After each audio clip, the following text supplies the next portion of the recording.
Okay, so picture this, the Delhi airport. It's freezing cold. This story kicks off there, but that's not really where it begins. The real beginning, it's in a dream of just getting away. A dream that sprouted from this incredibly real and super recent moment of absolute panic. So in this dream, our narrator, Aarohi, finds herself in Paris, walking along the Seine. But get this, it's not just about the beautiful city. Pay attention to how she talks about it. For her, freedom isn't about being somewhere new. It's about what's not there. No dad calling her, telling her to come home. No getting shoved around on the Delhi metro.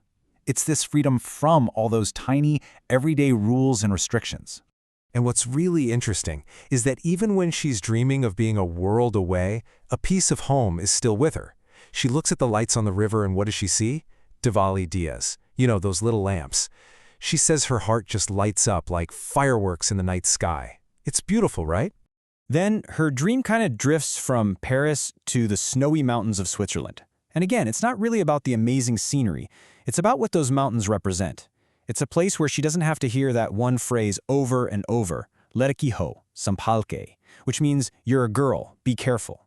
It's like the mountains themselves are whispering to her, promising a life without those constant warnings.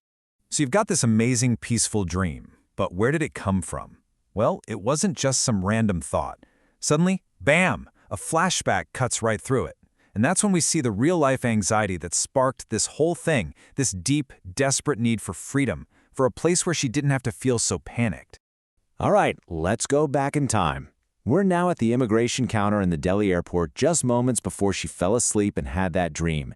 And what seems like a totally routine process is about to turn into an absolute nightmare.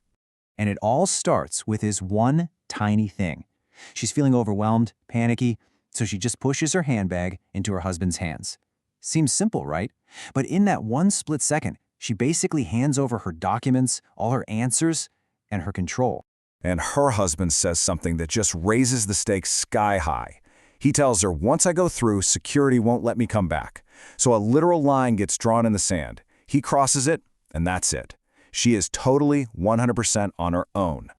You can almost feel her panic physically taking hold, can't you? The way she describes it is just so vivid. Her throat gets all tight and dusty. She says the air felt too expensive to breathe. She's so panicked she can't even see the camera for the photo, even though it's right there. It's just a total system shutdown. And then the officer starts with the questions. You know, the usual stuff. Purpose of your trip. How long? She's getting through them. But then he asks where she's staying, and she just freezes. Why? Because the little piece of paper with the hotel address on it is in her handbag, and her handbag is on the other side of the line with her husband. And this is where you see these two completely different worlds colliding, right? For the immigration officer, this is just his job. It's Tuesday morning, he's just stamping passports. But for Aarohi, her world is imploding. It's a moment of absolute terror, she's falling apart, tears are starting to well up, and he's just going through the motions. And just like that, it's over. The officer just looks down and bang, he stamps her passport. That loud, sharp sound just cuts through all the tension. It's like a signal. It's done. You can go. And that sound is so powerful it echoes right through the airport and all the way into her dream. So remember that loud bang from the dream? Well, it turns out that wasn't a stamp. In the real world, it was her husband tapping her on the shoulder to wake her up.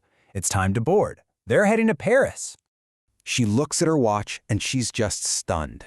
That whole heart-pounding nightmare at the counter, followed by that epic dream of freedom, all of it happened in just 30 minutes. It's crazy how quickly that one moment of panic completely took over her subconscious. Okay, so now she's walking to the plane, down that jet bridge, and as she walks, the haze from the dream and the leftover anxiety start to fade, and something else starts to click into place. A really, really big realization. One that's not just about what happened 30 minutes ago, but about, well, everything. She realizes that her panic attack, it wasn't really about a handbag. It was a conditioned response. Her whole life, she was never really taught how to be independent, how to handle a tough situation on her own. So her default setting, it was to fumble, to panic, and to just pray that someone would come and rescue her, because being alone felt like she was drowning. And then she starts replaying all these phrases from her childhood in her head. Things like, be careful, call someone, wait for your dad. You know, things said with love, meant to protect her. But they had this unintended consequence, right? They basically trained her to always look for outside help, to believe she always needed someone else to solve her problems.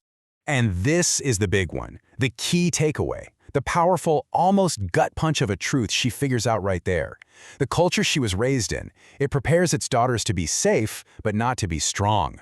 Let's unpack that a little, because it's a huge difference. Being safe is all about external protection.